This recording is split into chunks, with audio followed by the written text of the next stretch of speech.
Et bonjour Vincent, je crois que vous vouliez parler requin. Oui, bonjour. Oui, visiblement, M. Rabou est plus intéressé par M. Sarkozy que par la crise requin. C'est ses propos de ce matin. Non, Monsieur Rabou, les deux, mais je veux non, dire rien. non, Monsieur Rabou, j'ai été Oui, Vincent. choqué au plus haut point. Je vous écoute tous les matins, M. Oui, Rabou. Vincent, oui. J'ai été choqué par les propos que vous avez tenus. Je pense que je ne dois pas être le seul, même si ça réagit pas beaucoup. Je trouve vos propos irrespectueux au plus haut point. Je trouve que vous crachez dans la soupe parce que il faut arrêter de parler de la crise requin pendant des mois, des années. Festival qui est devenu RTL, je ne sais pas si ça a un lien, mais en tout cas vous en avez parlé comme tout le monde et ça vous a bien arrangé. Aujourd'hui, il faut plus en parler. Les propos que vous avez tenus en disant les gens ils ont qu'à aller se baigner dans leur baignoire, c'est scandaleux ce que vous pouvez dire. Vincent, C'est scandaleux. Je répondais aux gens. De dire que s'il y a moins, laissez-moi parler. Oui, allez-y, Vincent. Si vous vous permettez de dire que s'il y a moins de touristes à La Réunion, ce sera pas plus mal, c'est scandaleux. Je pense que vous oubliez les victimes, vous oubliez les commerçants qui souffrent, vous oubliez la crise sociale à La Réunion, vous faites fi de tout ça. Et honnêtement, Monsieur Rabou, j'ai été choqué au plus haut point. Voilà, les marmailles ne peuvent plus.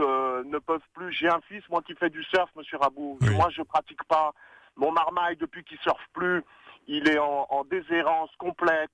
Il commence à me faire des conneries. Avant, ça l'occupait, etc. Maintenant, il traîne dans les rues. Il y a eu une baisse de ses notes scolaires. Et je vous assure, on est sur le point avec mon épouse de l'emmener voir un psychologue parce qu'on est persuadé qu'il y a un lien.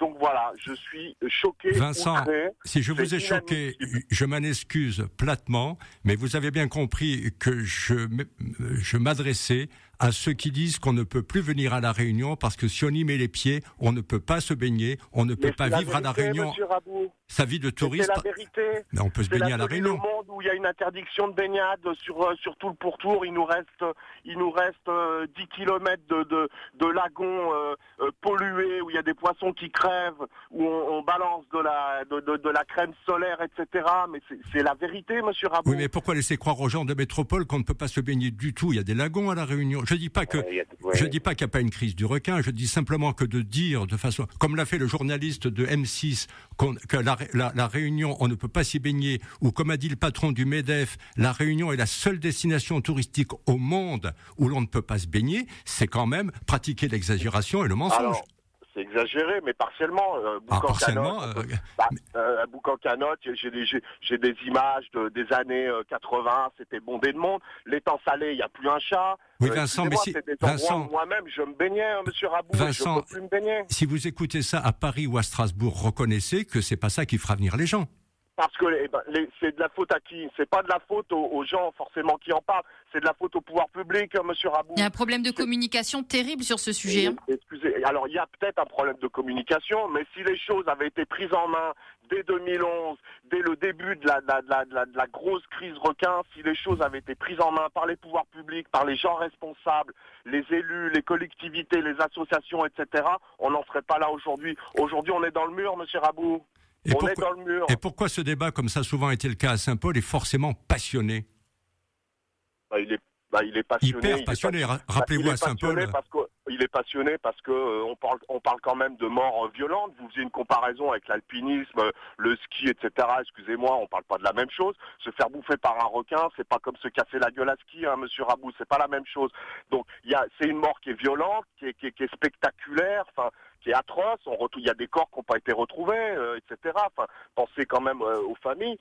Donc c'est passionné, oui, parce que c'est dangereux. Oui, il y a une symbolique autour du requin, je suis d'accord avec vous, c'est un peu monté en épingle, et les écolos d'ailleurs, ils surfent bien là-dessus. Le requin, depuis des années, le pauvre requin, c'est un poisson le requin, ça reste un poisson. Vincent, il faudra penser à conclure. Bon voilà, non mais Monsieur Rabou, attention à ce que vous dites. Moi, je trouve ça choquant. Je pense que ça a dû en choquer plus d'un. Sur le tourisme, etc. Vous avez balayé ça. Je sais pas ce que vous avez mangé ce matin, mais en tout cas, j'ai été très Vincent, choqué. merci d'être intervenu ce matin. En tout cas, c'est pas parce qu'on est devenu RTL Réunion qu'on ne continuera pas à traiter de la crise requin. Il n'y a pas de souci. À bientôt, Vincent. On continuera à traiter tous les problèmes d'actualité comme nous l'avons toujours fait. À bientôt, Vincent.